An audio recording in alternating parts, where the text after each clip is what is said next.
Hey there, everyone. Welcome back to the Digital 3.0 podcast, where we break down complex tech stuff into simple, understandable terms. I'm your host, Austin Richard, and today we're diving into something that sparked a lot of curiosity and some confusion and even a little bit of controversy, and that's Bitcoin mining. You've probably heard of that term. You've heard it maybe thrown around in conversations about cryptocurrency, but what does it really mean? Are we talking about pickaxes and gold here? Well, not really. But by the end of this episode, you'll not only understand how Bitcoin mining works, but also how it fits into the broader picture of how Bitcoin operates as a decentralized blockchain and a decentralized currency.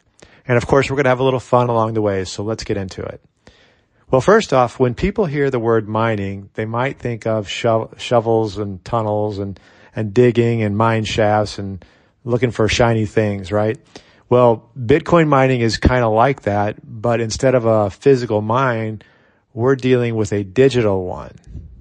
And instead of gold or diamonds, we're digging for Bitcoin. But here's the thing. Bitcoin doesn't just exist somewhere waiting to be found. It's created. And miners are the ones who are doing the creating. I know that might sound a little strange now, but stay with me. So let me clarify this, okay? Because Bitcoin is not something you can do with your everyday computer. No, those days are long gone. Back in the early days in 2011, I was mining a little bit on just a regular PC, but I'm no longer doing that. So as Bitcoin has gained in popularity, the puzzles and the cryptography that the miners have to solve has gotten extremely difficult. And that's because Bitcoin mining is designed to adjust in difficulty depending on how many people are participating in the network. So as more people participate or get involved with it, the more secure the network gets, the more difficult the cryptography is. So really now, unless you've got some seriously specialized hardware, you don't stand a chance of mining Bitcoin on your own. But more about that in just a minute, okay? So how does Bitcoin mining work exactly? Well, Bitcoin mining is the process by which new Bitcoins are added to the network. But it's not as easy as just flipping a switch and voila, instant Bitcoin. It involves solving complex mathematical problems, which helps secure the Bitcoin network and verifies all the transactions. So think about it like solving a really, really, really hard Sudoku puzzle. But the stakes are way, way higher. And if your computer solves it, you get rewarded with some brand new Bitcoin. And in this process of it, it's essential to keeping the Bitcoin network running. So the mining supports running the network.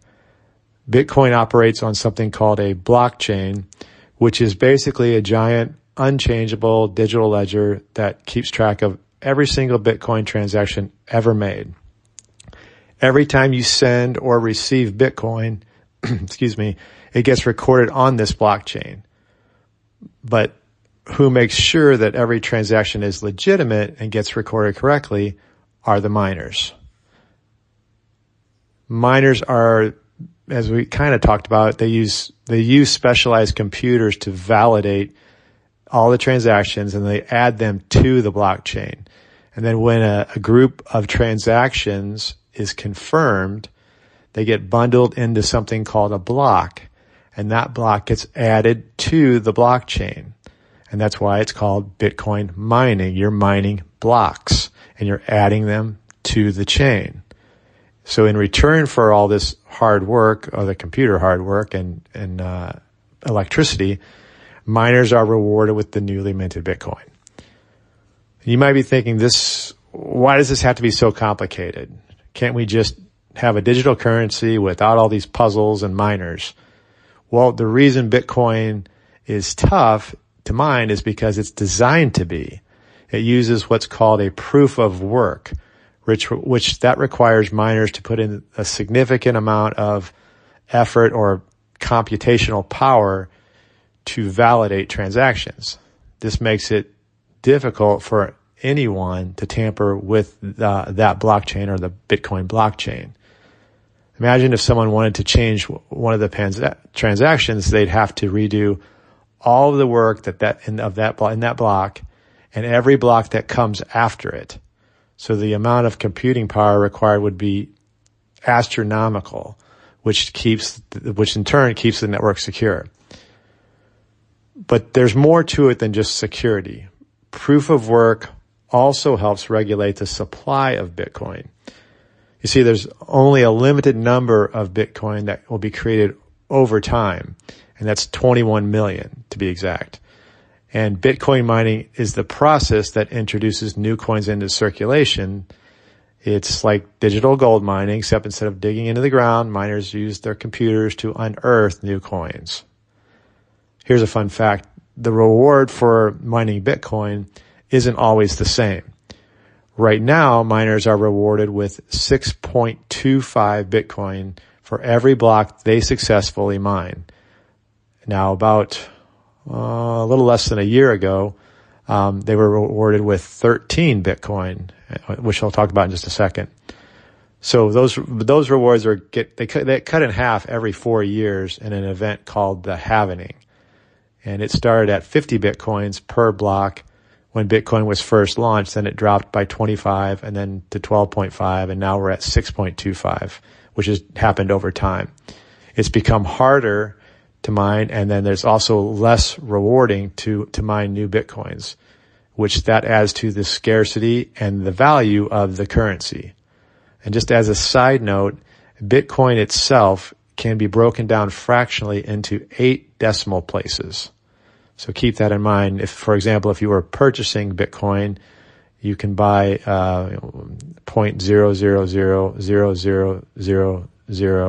8 decimal, and that's called 1 Satoshi, just for information, which I'll get into that in a different podcast. So I wanted to talk about what's been brought up before is the potential environmental impacts here about for Bitcoin. And because Bitcoin requires a ton of energy. All those powerful computers are working nonstop, consuming electricity really at a mind-boggling rate. Some studies have suggested that Bitcoin mining consumes as much energy as a small country, but the argument could be there that they also have a GDP that's larger than some small countries, but we won't get into that. So naturally, this has sparked some concern about the environmental footprint of Bitcoin mining, but there is a silver lining that the industry is evolving and more miners are shifting to renewable energy sources like solar or wind and even geothermal energy. In fact, we've got some crazy stories of Bitcoin miners using volcanoes to power their operation. Yeah, that's right, volcanoes. So that's pretty hot, huh? But before you think all this doom and gloom, it is important to note that the Bitcoin community is aware of these challenges and is working on solutions. And that's my dog. And there's ongoing research into more energy efficient mining practices, and some developers are exploring alternative consensus mechanisms that don't require so much power, but we'll see how that goes. Plus, with governments and environmental groups taking notice, we're likely to see more pressure for sustainable mining in the future. Now let's get back to the nitty-gritty. How does this work in practice? Okay, miners use specialized hardware called ASICs, and that stands for Application-Specific Integrated Circuits, in case you're wondering.